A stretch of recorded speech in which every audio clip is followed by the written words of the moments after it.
오늘 설교 제목이 예루살렘입니다. 누가복음 24장 한 부분을 우리가 봉독했는데요.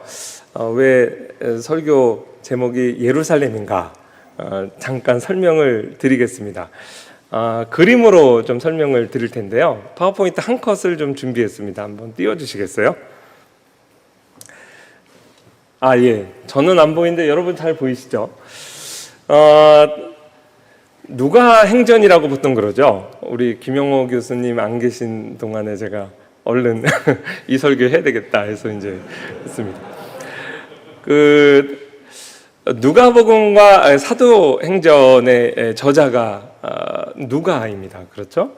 그리고 누가가 누가복음을 기록하고 사도행전을 또 기록했을 때 원래 애초에 누가의 마음에 이것은 한 권의 책이었어요. 우리가 누가복음 서론과 사도행전 서론 보면 금방 알 수 있습니다. 누가복음 시작할 때 나도 데오빌로 각하에게 차례대로 써보내는 것이 좋은 줄 알았노니 누가복음 보내놓고 하나 더 쓰는 게 좋겠다. 그때 즉흥적으로 생각한 게 아니라 아예 처음부터 한 권의 책을 상하로 나누어서 먼저 누가복음을 보내고 그 다음에 이제 사도행전을 기술할 것을 처음부터 계획한 겁니다. 그래서 이제 사도행전 서론에 보면 데오빌로여 내가 먼저 쓴 글에는 누가복음 가리키죠. 무릇 예수께서 행하시며 가르치시기를 시작하신부터 승천하신 날까지 기록하였노라. 그러니 이제 사도행전은 그 이후의 역사를 기록하겠다는 것이죠. 그렇게 해서 이 누가복음과 사도행전을 한 권의 책으로 놓고 그림을 그려보면 그 정중앙에 예루살렘이 있습니다. 우리가 좀 많이 들어봤을 사도행전의 구조를 잠깐 리마인드 시켜드립니다. 사도행전 1장 8절 말씀에 보면 오직 성령이 너희에게 임하시면 너희가 권능을 받고 예루살렘과 온 유대와 사마리아와 땅끝까지 이르러 내 증인 되리라. 이 말씀의 순서대로 사도행전 1, 2장에 오순절 성령 강림 사건이 기록되어 있죠. 그 다음에 예루살렘으로부터 복음이 전파되기 시작합니다. 그래서 대략 1장부터 12장까지는 예루살렘에 복음이 전파되는 이야기, 주로 주인공으로 베드로 이렇게 우리가 알고 있고요. 그 가운데 이제 사도행전 8장에 흩어진 자들이 사마리아 성에서 복음을 전하고 가장 대표적으로 빌립이 또 사마리아 성 전도하는 내용이 기록되어 있습니다. 그리고 13장부터 마지막 장까지는 사도 바울을 통해 땅끝까지 전해지는 복음을 기록하고 있어요. 그러니까 이 사도행전의 그 구조 자체가 예루살렘으로부터 시작해서 온 유대와 사마리아와 땅끝까지 이거 이제 금방 이해가 됩니다. 그런데 이제 누가복음도 좀 독특합니다. 다른 공간복음에 비해서 누가복음이 이 예루살렘을 굉장히 중요하게 생각하고 무대 중앙에 이렇게 위치시켜 놓고 있어요. 누가복음 여러분 이미 다 배우셨겠지만 누가복음 9장 51절 말씀에 보면 예수께서 승천하실 기약이 차감해 예루살렘을 향하여 올라가기로 굳게 결심하셨다. 그래서 9장 51절부터 예수님께서 계속 한 방향 예루살렘을 향해서 올라가면서 있었던 일을 기록하고 있습니다.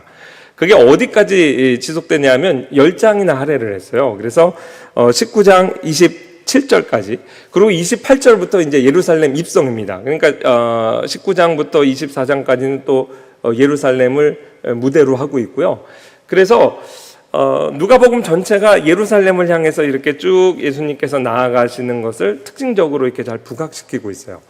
마태복음에서는 이제 19장, 20장 2장 정도 할애해서 예수님의 온 유대 사역과 베레아 사역 기록하고 있고 마가복음은 한 장 정도를 할애해서 10장에서 기록하고 있는데 요 한 6개월 정도 예수님의 사역 기간을 자그마치 누가복음에서는 이제 10장이나 할애하면서 예수님이 줄기차게 예루살렘을 향해서 나아가는 것으로 이제 기록하고 있습니다. 그래서 예루살렘을 정점을 향해서 가시고 누가복음의 이제 전반부를 보면 제가 약간 편견을 갖고 그렇게 생각했는지 모르겠지만 맞는 것 같습니다. 저랑 같이 생각하는 주에 하시는 분들이 꽤 있더라고요. 사도행전의 끝이 로마에서 끝납니다. 그렇죠? 근데 이제 예수 그리스도의 복음을 시작하면서 누가복음은 2장에서 가이사 아우구스도의 명령, 무대를 이제 로마로 시작을 하는 거예요. 그러니까 처음에 수미 쌍관법처럼 로마로 시작해서 이제 로마로 끝나죠. 그 스케일도 굉장히 큽니다. 예수 그리스도가 유대인의 구세주로만 오신 것이 아니라 누가복음 2장에 보면 시몬이 예수님을 알고 뭐라고 이야기합니까? 내 눈이 주의 구원을 보았사오니 이는 만민 앞에 예비한 것이요 이방을 비추는 빛이요 주의 백성 이스라엘의 영광이니이다. 그래서 마치 땅끝까지 이르는 복음을 이렇게 거울 이미지로 누가복음 초두에서 이렇게 비치고 있는 것 같아요. 3장에 나오는 예수님의 족보도 마찬가지죠. 아브라함과 다윗의 자손 예수 그리스도의 세계라로 시작하지 않고 마태복음이 그렇게 시작한다면 더 위로 올라가서 아담까지. 아담은 우리 모든 사람의 조상이잖아요. 아담 위에 하나님으로. 이러한 방식으로 거울 이미지와 같은 거예요. 그래서 이제 누가복음과 사도행전이 이렇게 서로 일종의 키아즘을 이루고 있고 그 중심에 예루살렘이 있다라는 것이죠. 두 번째 질문은 예루살렘에서 과연 무슨 일이 있었기에 누가가 이렇게 예루살렘을 무대의 중앙에 위치시켜 놓는가? 뭐 당연히 예수 그리스도의 십자가와 부활과 승천과 또 승천하신 예수 그리스도께서 약속하신 것을 아버지께 받아 우리에게 보내주셨죠. 오순절 성령 강림의 사건 아니겠습니까?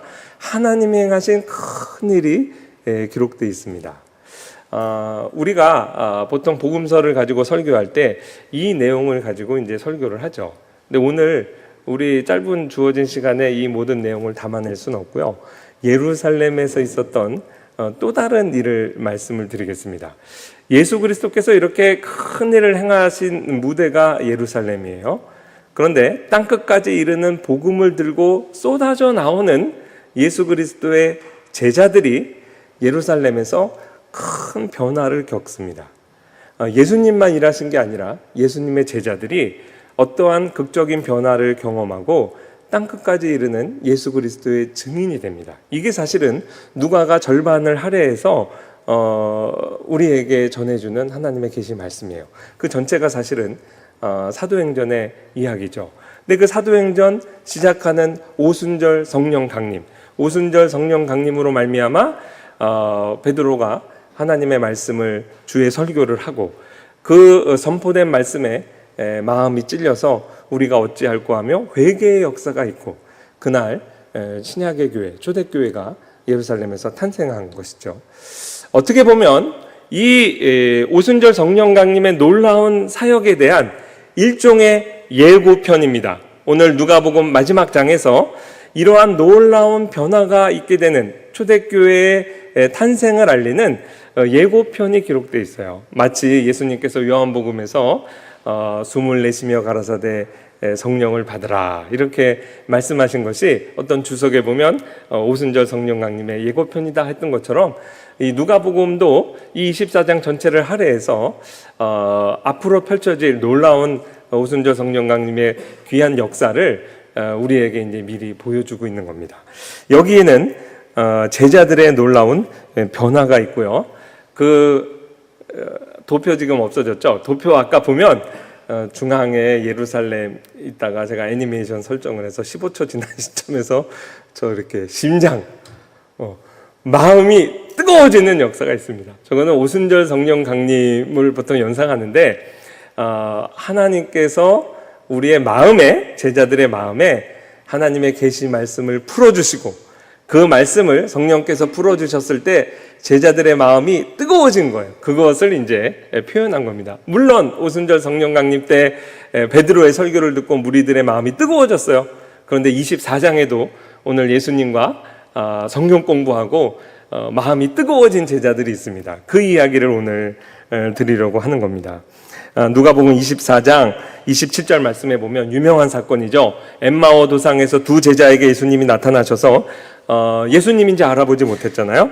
그 상태에서 예수님께서 낭망하고 실망한 제자들에게 성경의 계시 말씀을 풀어주셔서 왜 예수 그리스도가 십자가의 고난을 통해 부활의 영광에 이르러야 되는지 그것을 풀어서 설교해 주시니까 이들의 마음이 뜨거워졌다고 그랬어요. 이에 모세와 모든 선지자의 글로 시작하여 모든 성경에 쓴 바 자기에 관한 것을 자세히 설명하시니라. 이 일을 잠시 후에 회상하며 그들이 서로 말하되 길에서 우리에게 말씀하시고 우리에게 성경을 풀어주실 때 우리 속에서 마음이 뜨겁지 아니하더냐, 이렇게 고백을 했죠. 우리는 이 엠마오 도상의 사건을 이 두 제자에게만 국한해서 일어난 일로 생각하는 경향이 있습니다. 그런데 24장을 끝까지 읽어보면 이거는 두 제자에게만 예수님께서 베풀어 주신 특혜가 아니었어요. 예수님이 부활하신 다음에 40여일 동안 제자들과 함께 하시면서 무슨 일 하셨을까요? 성경 공부 시켜주셨습니다. 그래서 44절, 오늘 본문 말씀이죠. 또 이르시되 내가 너희와 함께 있을 때에 너희에게 말한 바 곧 모세의 율법과 선지자의 글과 시편에 나를 가리켜 기록된 모든 것이 이루어져야 하리라. 이거 아까 엠마오 도상에서 두 제자에게 성경 공부시키신 내용과 똑같은 내용입니다. 다른 모든 제자에게도 구약 성경에 게시된 모든 성경에 게시된 예수 그리스도에 관한 이야기들을 예수님께서 친히 풀어서 설교해 주셨어요. 성경 공부시켜 주신 거죠. 그 배운 내용을 가지고 베드로도 또 바울도 예수님의 제자들도 복음을 전했다고 생각을 합니다. 그 반응도 마찬가지예요. 이에 그들의 마음을 열어서 성경을 깨닫게 하시고, 엠마오 도상의 두 제자가 마음이 뜨거워지고 마음속에서 성경 말씀이 풀어졌다, 그 고백하는 그 똑같은 반응이 다른 모르는 제자들에게도 일어난 것으로 봅니다. 그래서 이 제자 공동체가 이 내용을 체험을 한 것이죠. 제가 이제 교회사를 가르치는 선생이잖아요. 그래서 좀 궁금했어요. 이 누가복음 24장을 지난 2000년 동안 교회가 어떻게 해석을 해왔는가. 그래서 이제 초대교회 교부부터 오늘날 주예가들에 이르기까지 한번 쭉 훑어봤습니다. 뭐를 훑어봤냐면, 예수님께서 오늘 말씀 보면 모세의 율법과 선지자의 글과 시편에 가리켜서 나를 가리켜 이렇게 예언된 것이 이것이다라고 이제 성경 공부 시키셨다고 그랬잖아요. 그 구체적인 텍스트가 뭘까? 그거를 이제 우리의 선배들은 어떻게 상상을 했을까라고 이제 질문을 하면서 이렇게 봤더니 공통적으로 좀 지적하는 성경 구절들이 있어요. 제가 대표적인 텍스트만 한번 말씀드려 볼게요. 모세의 율법, 모세의 오경이겠죠? 모세의 오경, 창세기, 출애굽기, 레위기, 민수기, 신명기 가운데 예수 그리스도의 복음을 하나님께서 계시해 주신 곳이 얼마나 될까요? 굉장히 많을 겁니다. 근데 이제 교부들이 적어도 예수님이 이 구절은 빼뜨리지 않았을 거다. 첫 번째가 창세기 3장 15절. 여자의 후손은 내 머리를 상하게 할 것이요 너는 그의 발꿈치를 상하게 할 것이다. 메시아가 앞으로 올 것이라는 첫 번째 원시 복음이죠. 복음을 계시해 주시면서 동시에 십자가의 고난, 발꿈치를 상하게 할 것이다. 이것을 이제 풀어서 설명해 주셨겠죠. 그리고 반드시 이 텍스트는 넘어가지 않았을 거다라고 다음으로 지적한 게 이제 창세기 22장 사건이에요. 아브라함이 이삭을 바치는 그 사건을 복음적으로 해석하는 거죠. 그래서 거기서의 주인공이 사실상 메시아였다. 앞으로 오실 메시아의 대속의 죽음. 이것을 예수님께서 제자들에게 이미 다 알고 있는 텍스트죠. 여기에서 이제 메시아의 사역이 이런 것이다라고 설명했을 것이다. 또 유명한 출애굽의 사건이죠. 하나님께서 이루신 놀라운 구원입니다. 구원, 해방의 구원인데 이 구원이 그냥 이루어진 게 아니죠. 유월절 어린 양의 희생으로 말미암아 이루어진 거죠. 그러니까 예수님께서 예수님의 십자가를 수용하지 못하고 있는 제자들에게, 야, 우리가 구약 시대에 어떻게 우리 이스라엘 민족이 구원을 받았냐? 거기 유월절 희생양이 있잖아. 이것은 앞으로 오실 메시아와 그의 사역에 대한 예표야. 이렇게 이제 설명해 주셨을 때 제자들이 거기에 이제 수긍했겠죠. 선지자의 글, 아마 이제 선지서에도 많은 부분 예수 그리스도에 관한 메시아에 관한 예언이 있습니다. 근데 두 가지만 말씀을 드리면, 첫 번째, 그가 찔림은 우리의 허물 때문이요 그가 상함은 우리의 죄악 때문이라. 역시 이사야서 53장 가지고 가르치셨을 것이다. 이렇게 이제 많은 교부들이 지적을 했어요. 또 하나, 많은 선지자들 가운데 만약에 하나님께서 예수님께서 한 텍스트만 딱 집어서 성경 공부했다면 어떤 선지자 얘기하셨을 것 같아요? 네? 예레미야. 예레미야, 세원양 뭐 이렇게 지적한 교부들도 있더라고요. 근데 말고 지지난주 새벽 경건에 참석하신 분들. 그거는 박덕준 교수님 이번에 시편 1, 2, 3편 하셨고, 그 전주 누구셨어요? 우리 권호 교수님. 권호 교수님이 요나서. 예. 요나서 가지고 공부했을 것이다. 이렇게 이제 많은 주해가들이 또 지적을 해요. 왜 그러냐면 예수님께서 제자들에게 이미 가르치셨어요.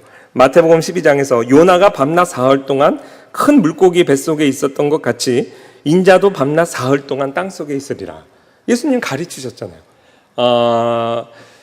영광의 주님 이전에 고난의 주님, 특히 요나 선지자처럼 사흘 동안 땅속에 있게 되는 그러한 십자가와 죽음의 고통에 대해서 예수님께서 이미 가르치셨는데 그거 아마 제자들에게 또 리마인드 시켜주셨으리라 생각합니다.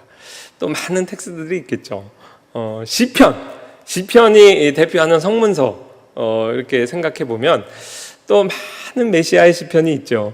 대표적으로 시편 22편 말씀 통해서 예수님이 십자가상 가상 7원에서도 말씀하셨잖아요. 이것 봐라. 십자가 사건이 우발적으로 있는 사건이 아니라 이미 BC 1000년 전에 다윗 선지자를 통해 예언된 거야. 메시아는 이 예언된 이 길을 걸어간 거야. 그리고 이제 설명해 주셨을 것이고, 또 베드로의 3,000명을 회개시키는 설교의 그날 텍스트였던 주 텍스트 중에 하나였던 시편 16편, 예수 그리스도 메시아의 육체 부활, 이것까지 예수님께서는 분명히 설명해 주셨을 것이다. 이 성경 공부를 쭉 해나갈 때 제자들의 마음이 뜨거워졌어요. 과연 그렇구나. 십자가에 달리신 것이 이분이 이스라엘을 구원할 자라고 바랐지만 그렇지 않고 결국은 그냥 끝나버린 이 사건이 아니라 정말 메시아이심을 증거하는 사건이요, 메시아의 예언이 성취구나. 그리고 이제 이 제자들의 마음이 이제 뜨거워진 거예요. 제가 마틴 로이드 존스 글들은 좀 읽어봤는데 그분의 이제 육성 설교를 이렇게 보존해서 이렇게 틀어주는 사이트들이 꽤 있더라고요. 그래서 이제 이 누가복음 24장 설교 준비하면서 마틴 로이드 존스의 육성 설교를 들어봤어요. 그분 굉장히 뜨겁게 설교하시더라고요. 근데 이제 24장 이 부분을 주의하면서 로이드 존스 목사님이 예화를 하나 드세요. 근데 이제 인상적이어서 제가 기억을 합니다. 이 제자들 말고 교회사 가운데서 하나님의 말씀이 이렇게 풀어질 때 마음이 아주 뜨거워졌던 위대한 인물이 하나 있습니다. 그래서 이제 이 양반이 누구를 예화로 들까? 교회사에서 이제 예화를 드니까 제가 가만히 이렇게 들어봤어요. 그랬더니 1738년 5월 24일 날 회심한 사람 이야기입니다. 누구게요? 요한 웨슬레. 웨슬레가 이 회심한 이 날은 굉장히 의미 있는 날이라 지금까지도 이제 사람들이 생각해서 영국에 가면, 저는 이제 가보진 않았는데 이 올더스 게이트 거기에 이렇게 동판으로 사진으로 봤어요. 이렇게 웨슬레가 회심한 장소, 뭐 그렇게 해서 이제 관광지가 됐더라고요. 여러분 들어보셨다시피 그날 이제 저널에 일기에다가 웨슬리가 이렇게 기록했습니다. 저녁에 나는 별로 내키지 않는 걸음으로 올더스 게이트 거리에 있는 한 모임에 참석하였는데 거기에서 한 사람이 루터의 로마서 서문을 읽고 있었다.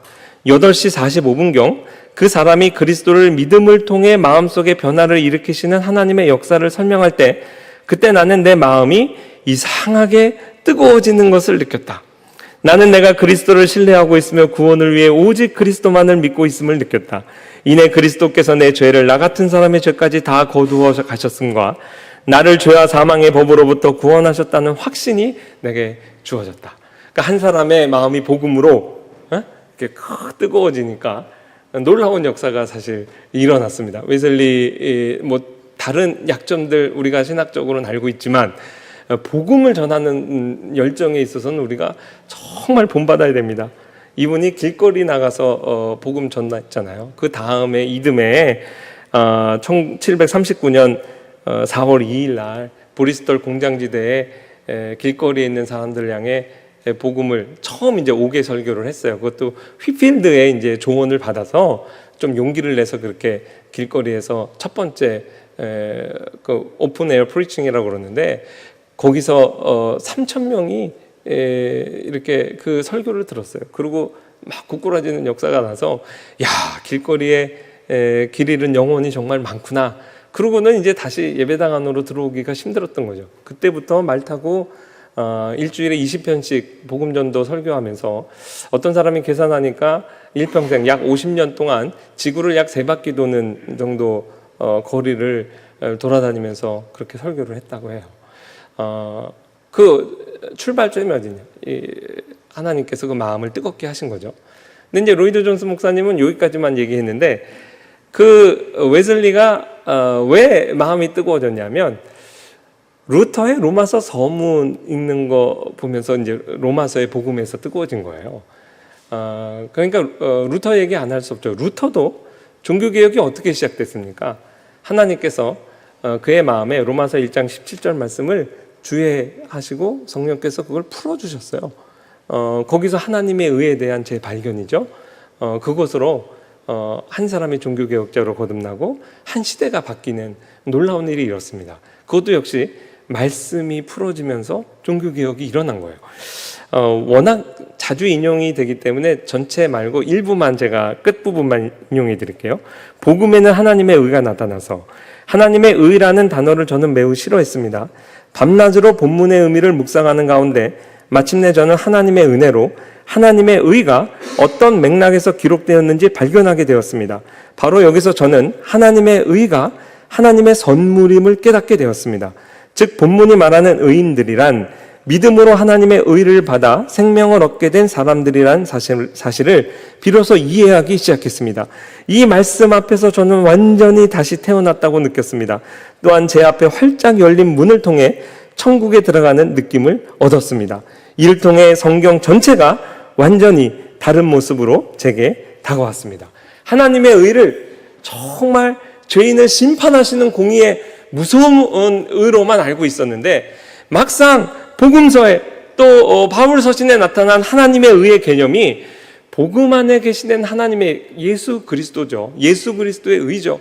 이 의는 나를 심판하고 죽이는 의가 아니요 오히려 죄인을 의인되게 만드는 의인으로 만들어주시는 예수 그리스도의 의다. 그것을 발견하면서 하나님의 의에 대한 패러다임 시프트가 일어난 거예요. 새로운 관점이 성경 전체를 다시 읽게 하는 놀라운 은혜를 부어주신 거죠. 그래서 마음이 뜨거워지고 종교개혁자로 거듭난 거예요. 보통 우리가 선포되는 하나님의 말씀이 우리 마음에서 주해될 때 언제 이렇게 뜨거움을 느끼냐면 미처 예상 못했던 텍스트나 내가 이미 알고 있었다고 생각했는데 전혀 다른 의미로 다가오거나 아니면 한 텍스트에 대한 해석의 관점이 완전히 달라지는 것을 경험할 때 종종 우리가 마음의 뜨거움을 이렇게 느낍니다. 그 하나님이 주시는 특별한 은혜예요. 이러한 패러다임의 전환이 오늘 누가복음 24장의 제자들에게도 있었던 겁니다. 제자들이 왜 그렇게 실망하면서 예루살렘을 떠나 걸어가고 엠마오를 향해 걸어가고 있었을까요? 24장 20절 21절 말씀에 보면 예수님인 줄 모르는 상태의 낯선 사람에게 이렇게 대답합니다. 우리 대제사장들과 관리들이 사형 판결에 넘겨주어 십자가에 못 박았느니라. 그리고 바로 다음 절이 우리는 이 사람이 이스라엘을 속량할 자라고 바랐노라. 우리가 기대했는데 이 사람 메시아 아니었습니다. 이렇게 고백을 하는 거죠. 여러분, 십자가에 못 박았다라는 의미가 단순한 죽음 이상의 의미를 갖는다는 것 우리가 알고 있습니다. 왜냐하면 유대인들에게는 특히 제자들에게는 신명기 21장 23절 말씀이 깊이 있게 각인되어 있었을 겁니다. 그 시체를 나무 위에 밤새도록 두지 말고 그날에 장사하여 내 하나님 여호와께서 내게 기업으로 주시는 땅을 더럽히지 말라. 나무에 달린 자는 하나님께 저주를 받았습니다. 그래서 적지 않은 주해가들이 이렇게 생각을 합니다. 왜 유대인들이 예수님을 제거하고자 했다면 돌로 쳐서 죽일 수도 있었고 어떤 테러를 행할 수도 있었는데 왜 굳이 로마인들의 힘을 빌어서 그를 십자가에 못 박았는가? 아마도 유대인들로 하여금 예수 그리스도가 죽은 다음에 그가 하나님의 참 선지자였다라든지 그가 메시아인데 우리가 죽였다든지 이러한 오해를 불러일으켜서 예수 그리스도 죽음 이후에도 일종의 예수 운동이 일어나는 것을 방지하기 위해서 유대인들에게 딴 건 몰라도 예수 그리스도의 최후가 나무에 달려 죽는 그 순간 그 사람은 하나님의 저주받은 자다. 하나님께로부터 온 선지자가 아니구나. 이 효과를 거두기를 원했다라고 의미 있게 주의하는 사람들이 있어요. 근데 정말 그런 것 같습니다. 제자들도 그게 이제 시험에 든 거예요. 나무에 달린 자마다 하나님의 저주를 받은 자인데 우리는 이분이 이렇게 비참하게 최후를 맞이하는 걸 보면서 우리가 이분이 메시아라고 기대했던 그 기대가 잘못되었다는 것을 알았습니다. 이렇게 마치 얘기하는 것처럼 들립니다. 그런데요, 여기에 역설이 있는 거죠. 마치 마틴 루터가 하나님의 의에 대한 관점이 새롭게 바뀌면서 정말 그리스도의 복음을 경험할 수 있었던 것처럼 예수님과 이 성경 공부를 통해서 이 예수 그리스도가 맞다. 저주의 죽음을 죽으셨다. 나무에 달려서 하나님의 저주를 받으셨다. 이것을 오히려 적극적으로 긍정하게 된 거예요. 왜냐하면 갈라디아서 3장 13절 그리스도께서 우리를 위하여 저주를 받은 바 되사 율법의 저주에서 우리를 속량하셨으니 기록된 바 방금 읽어드린 신명기 21장 23절을 인용합니다. 나무에 달린 자마다 저주 아래에 있는 자라 하였습니다. 이 나무에 달린 자마다 저주 아래에 있다는 말씀을 오히려 새로운 각도에서 해석하니까 이것이야말로 복음이라는 거죠. 왜? 예수 그리스도가 내가 받을 저주를 대신해서 십자가에서 다 받으셨다. 야, 이 패러다임의 시프트가 일어난 거예요. 그러니 이 제자들이 그 순간에 마음이 뜨거워진 겁니다. 십자가에 달리신 그분이 역시 메시아 맞았다. 그리고 그분에 대한 부활의 기사들이 정말 맞구나. 그러면서 막 흥분해서 이제 예루살렘으로 돌아간 거 아니겠습니까?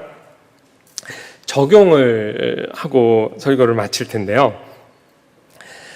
이때 제자들을 만나서 성경 공부 시켜주시고 성경을 풀어주시고 가르치신 이 동일한 주님이 지금 이 순간에도 우리에게 말씀하십니다.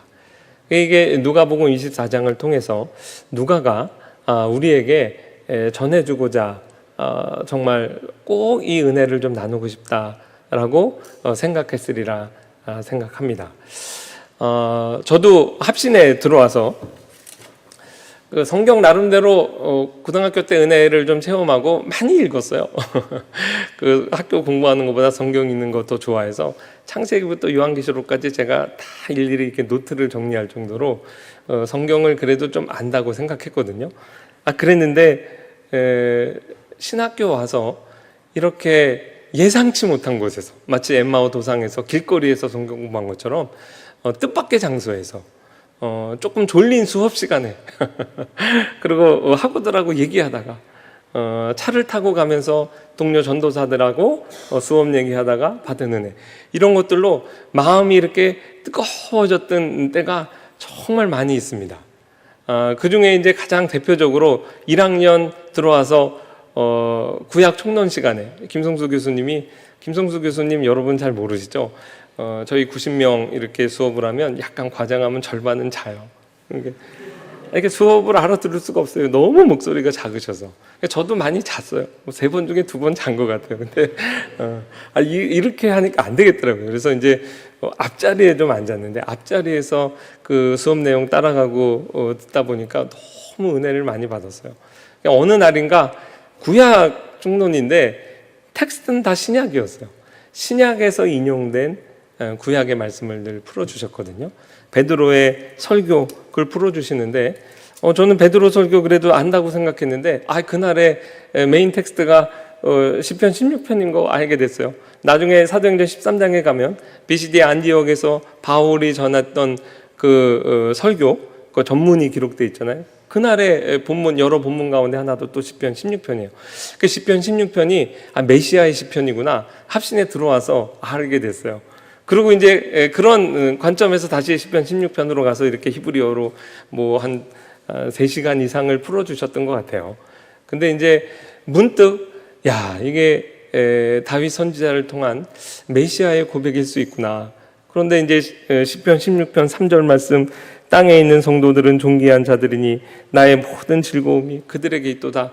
근데 이게 메시아의 나를 향한, 교회를 향한 사랑의 고백이구나 이렇게 깨달아질 때 그냥 울컥하더라고요. 그리고 참 신기한 경험을 했는데 아니 내가 그렇게 눈물을 많이 흘릴 수 있다. 그렇게 그냥 서럽게 눈물이 나는 거예요. 수업 시간에 창피하잖아요. 그래서 이제 그거 가리려고 손으로 이렇게 가렸는데 웬걸 이걸 막 타고 그냥 책상이 이만큼 흥건히 젖었어요. 그냥 옆 사람을 볼 수가 없었어요. 그냥 너무 창피해서. 그런데도 마음이 정말 행복했습니다. 예수 그리스도께서 이렇게 허물 많은 교회 또 안상역을 사랑하시고 내가 누구길래 당신의 모든 즐거움을 두시나 이런 생각하면서 그때 수업 시간에 신학교 오기 잘했다. 등록금 하나도 안 아깝고 그냥 이 말씀 하나면 됩니다. 저는 하나님 그때 진짜 그렇게 기도했어요. 더 이상의 은혜를 구하는 것은 안 되겠더라고요. 그래서 이 말씀 하나로 충분합니다. 그냥 이 말씀 붙들고 예수님 다시 오실 때까지 그냥 저는 이 길 가겠습니다. 근데 그게 무슨 부흥 집회 이런 데가 아니고 좀 지루했던 그 수업 시간에 그냥 하나님께서 예상치 못한 장소에서 그거 풀어주시는 거예요. 근데 이 말씀이 풀어지면서 이렇게 사람이 큰 은혜를 받을 수 있구나 그때 경험했어요. 뭐 그것만 있었던 거 아니에요. 나름대로 이제 청년부 생활하면서 성경 공부 늘 인도하면서 오병이어 텍스트 갖고 제가 성경 공부 잘 인도했거든요. 은혜롭게 인도했어요. 그래서 어떻게 보면 자기 모순적인 사역인데 예수 그리스도께서 사람이 떡으로만 살 것 아니요 이렇게 하셨던 분이 마치 돌로 떡을 만들듯이 그렇게 오병이어를 기적을 행하시니 사람들이 정말 세상의 세속의 왕으로 삼으려고 하고 예수님 그것 때문에 피해 가시고 온 마지막 결국 광야에서의 그 전도 집회가 그냥 혼란 가운데 마무리되는 어떻게 보면 자기 모순적인 이런 표적인데 예수님 왜 행하셨을까? 무리를 긍휼히 여기셨다. 얼마나 감동이 있어요. 그래가지고 그거 막 제가 성경 공부 인도하면서 눈물도 흘리고 그랬다고요. 그러면서 마음에 진짜 이렇게 의문이 하나 있었어요. 그러면 이건 예수 그리스도의 공생의 사역 가운데 일종의 우발적인 액시던털한 표적인데 그것 치고는 사복음서에서 다 기록하잖아요. 너무나 그 중요성이 큰 거예요. 그래서 이게 반드시 있어야 되는 표적이 아니라면 왜 이렇게 스팟라이트를 받을까? 그게 이제 늘 좀 궁금했는데 그것도 1학년 들어오자마자 해결됐어요. 뜻밖의 장소에서 구약신약 선생님 아니고 박영선 목사님 금요일 수업. 저도 이제 박영선 목사님 수업 한 번도 안 빼고 금요일 날들 다 들었거든요. 그거를 이제 신명기 말씀하고 대조하시면서 마치 만나의 교훈, 사람이 떡으로만 사는 것이 아니요 하나님의 입으로 나오는 모든 말씀으로 살 것이다. 이게 쫄쫄 굶겨서 깨닫게 하신 게 아니잖아요. 만나를 먹이시고 그럼으로써 이스라엘의 수준을 드러내신 거죠. 그러면서 마치 만나의 교훈이 요한복음 6장에서 연결되잖아요. 그래서 오병이어 표적 보고 막 무리가 달려오고 막 메시아 네가 왕 해라 막 이렇게 달려오는 예수님을 향해 예수님 뭐라고 무리를 야단치셨냐면 너희가 나를 이렇게 찾는 것은 표적을 본 까닭 아니요 떡을 먹고 배부른 까닭이다. 썩는 양식 위하여 일하지 말고 썩지 않는 양식 위하여 하면서 하늘에 오선 만나 교훈을 쫙 말씀하시잖아요. 야, 그 수업 시간에 실제 전 나름대로 이제 고민이 해결되는 순간이었어요. 아, 그럼 그렇지. 이 교훈적 사역으로 정말 이것은 필연적으로 있어야 되는 사건이구나. 그리고 거기서 끝이지 않고 신학교 다니면서 박윤선 목사님 주석 보니까 이 이적은 예수님께서 십자가에 못 박혀 죽으심으로 그 살과 피로 우리의 영혼을 살리신 일에 대한 예표다. 그냥 단순한 사건이 아닌 거예요. 예수 그리스도의 십자가, 살과 피, 성만찬하고 연결되죠. 그러고 나서 종교개혁사 공부하다 보니까 야, 이게 종교개혁자들에게는 성내전적 해석이 오히려 제1의 해석이었더라고요. 야, 또 이런 의미가 있구나. 그때 마음이 너무 뜨거워졌어요. 그래서 막 토요일 날 밤잠을 못 이루고, 왜 그러냐면 빨리 설교하고 싶어서. 그래서 이제 우리 교회 가가지고 우리 중등부 애들 듣든지 아니 듣든지 막 1시간 설교하고. 그리고 끝났는 줄 알았어요. 아우구스티누스의 기독교 교양 읽어보니까 이 오병이어의 표적을 제자도로 해석하는데 정말 전율이 또 일어났습니다. 난 아우구스티누스 그래도 좀 아는 줄 알았는데, 야, 이렇게 주의를 하다니. 그러고 예수님이 모든 오병이어 표적 행하실 때 공통적으로 너희가 제자들 향해서 너희가 먹을 것 주라 그러잖아요. 사실 예수님이 주신 건데 그 안에 담긴 의미를 아우구스티누스가 기가 막히게 해석합니다. 해석 궁금하시죠? 1학년은 제가 수업 시간에 그래 다룰 거예요.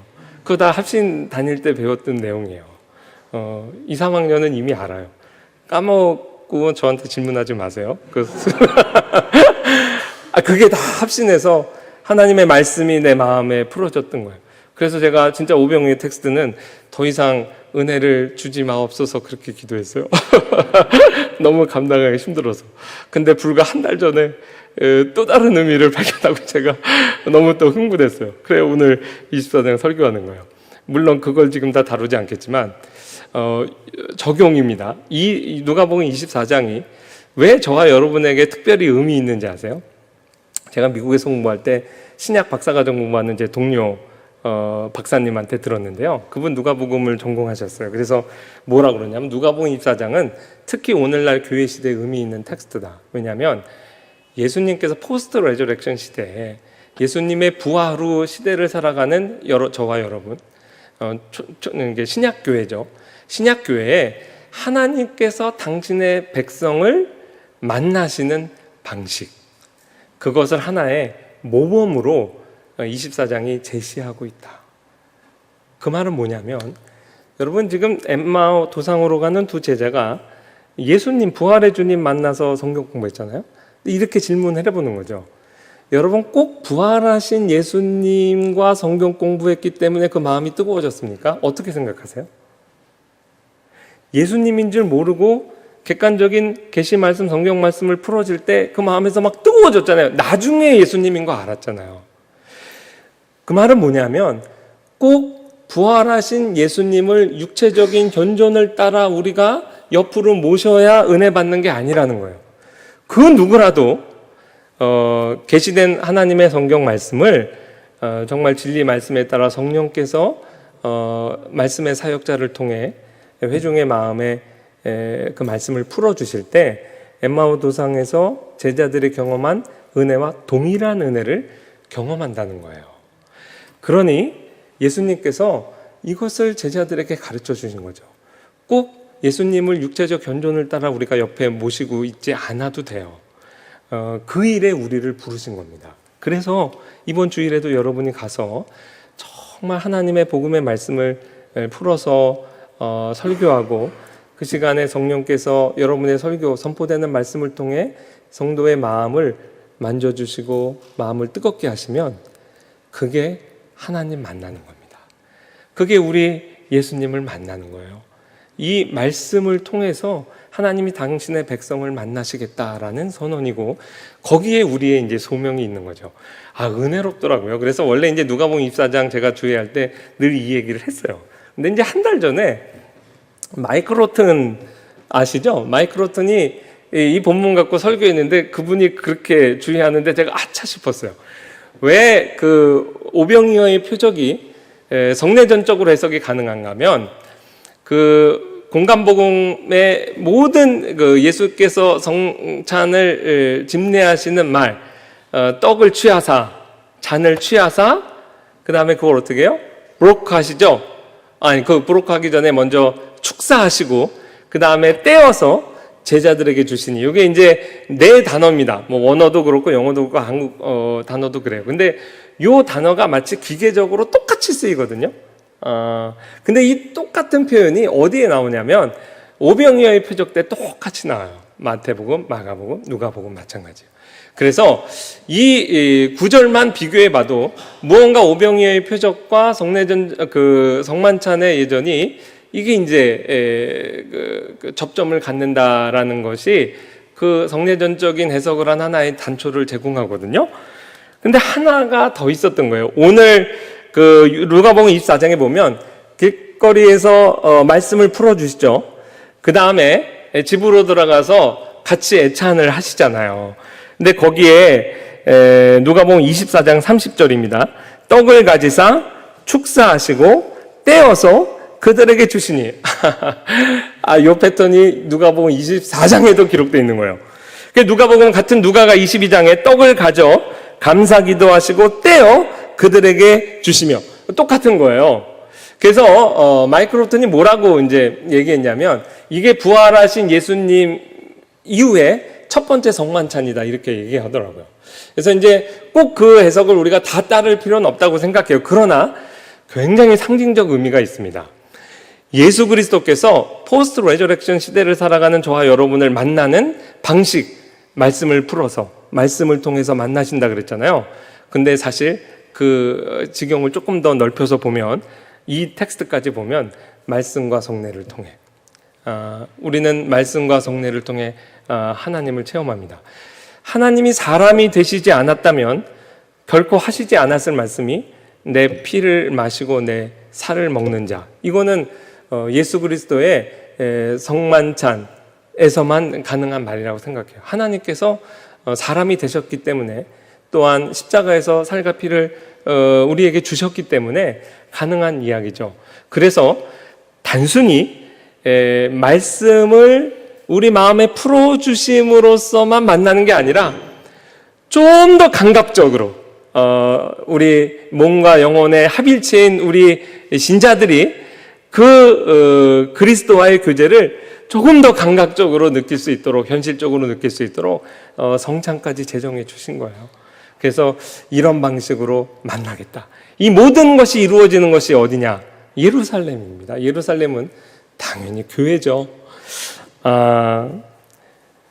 말씀과 성례가 있는 곳, 그곳에서 여전히 하나님은 지금도 말씀하고 계세요. 이 일에 우리가 지금 수종드는 겁니다. 마지막 질문, 여러분에게 예루살렘은 어디입니까? 주님이 누가복음의 기자에 따르면 예루살렘을 타겟으로 잡고 줄기차게 가셨어요. 마찬가지로 우리 모든 신학 수업과 여러분의 모든 사역 공부의 최종적인 목적이 교회가 되어야 됩니다. 우리가 현장을 위한 신학, 그 말이 곧 교회를 위한 신학 공부하라는 거죠. 두 번째, 말씀과 성례가 있는 곳, 그곳에서 하나님이, 우리 주님이 당신의 백성을 만납니다. 이 사역에 우리가 쓰임받는 거예요. 얼마나 영광스럽습니까?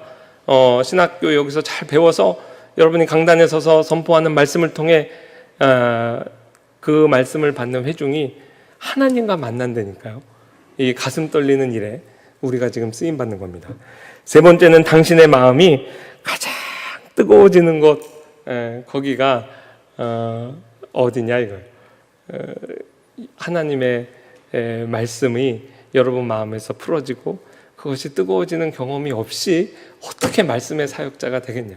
그래서 제가 제발 부탁인데 신학교 3년 동안은 모든 수단을 다 동원해서 모든 기회를 하나님의 말씀을 주회하는 일에 목숨을 거세요. 여러분이 수업 들을 때도 그게 깨달아지면 노트를 하시고 언젠가는 여러분이 그 말씀 갖고 설교할 겁니다. 신학교에서 배우는 내용들이 얼마나 소중한지 몰라요. 그 모든 시간을 좀 활용하시기 바라요. 그래서 저는 그 당시 이제 제가 섬겼던 교회 역삼동에 있고 저는 수요일 날 출발하는데 사역자가 4명 있었어요. 제 180만 원짜리 세피아에 4명 다 태우고 제 차로를 갔거든요. 제가 룰을 만들었어요. 뭐냐면 지난 한 주간이라 뭐 화요일, 수요일이고 그 전에 이제 한 주간 동안 서로 학년도 다르고 수업이 다르니까 수업 중이든 뭐 채플이든 자기가 이 교수님 통해서 수업 듣다가 마음이 뜨거워진 거 그거 서로 나누기. 그래가지고 제가 그걸 계속 강조를 하니까 수요 예배 올라가는 정말 그 차안이 늘 부흥이었습니다. 저는 얼마나 큰 유익을 누렸는지 몰라요. 그래서 저는 수업 듣지 않았던 현창학 교수님 6기 수업도 거기서 다 들었고요. 도강을 거기서 다 했어요. 그러니까 서로가 서로에게 그냥 하나씩만 나눈 거예요. 하나씩. 그래도 그것이 우리가 말씀의 사역자로 훈련받는데 이게 얼마나 좋은 기회인지 몰라요. 그러니까 서로가 서로에게 이 신학교 3년의 기간이 얼마나 빨리 가는지 모릅니다.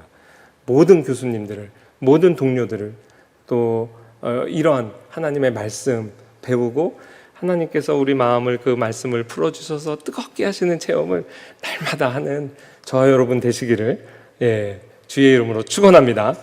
제가 기도하기 전에 잠깐 합심해서 기도하겠는데요. 오늘 말씀 적용하겠습니다. 우리가 또 주말 사역을 앞두고 있어요. 우리의 마음을 뜨겁게 하신 그 말씀 가지고 잊지 말고 가서 말씀의 사역자 역할 잘 하시도록, 그게 이제 첫 번째 기도 제목이고, 두 번째는 지난주 목요일 날 우리가 입학 설명회 했습니다. 우리가 예상한 것보다 더 하나님이 좀 보내주셔서 감사해요. 그러나 여전히 부족하죠. 보내주신 입학 설명회 참가자들 마음 하나님이 붙들어 주셔서 끝까지 헌신할 수 있도록, 또 입학 설명회 비록 참여하지 않았지만 하나님이 예비하신 많은 예비 지원자들이 있을 줄로 믿습니다. 이들의 마음도 하나님이 준비시켜 주시도록, 이 두 가지 기도 제목 가지고 우리가 간절히 하나님께 부르짖고 제가 기도하고 그 다음에 이제 축도하고 마칠게요. 하나님 아버지 감사합니다. 한 주의 수업을 마무리하고 각자의 사역 현장으로 나아가기 전에 이처럼 우리를 예배의 자리로 불러주시고 오늘의 일용할 양식을, 일용할 은혜를 베풀어 주시니 감사합니다. 엠마오도상의 두 제자를 만나주시고 또한 주님의 제자들 모두에게 하나님의 성경 말씀을 풀어주시고 깨닫게 해주신 주님, 오늘도 동일하게 저희에게 말씀하시고 성경을 풀어주시니 감사합니다. 이번 주일에도 저희가 주님의 말씀을 들고 주님의 교회로 나아갑니다.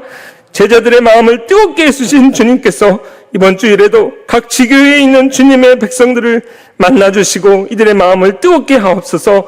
주님께서 선포되는 말씀을 통해 주님의 백성을 만나주시고 이들에게 은혜를 베푸시는 이 귀한 사역에 이번 주일도 우리 모두 귀하고 멋있게 쓰임받게 하옵소서. 이 모든 말씀 한없이 부족한 우리를 말씀의 사역자로 불러주시고 날마다 힘과 능력과 은혜를 공급해 주시는 주님의 귀하신 이름으로 기도드립니다.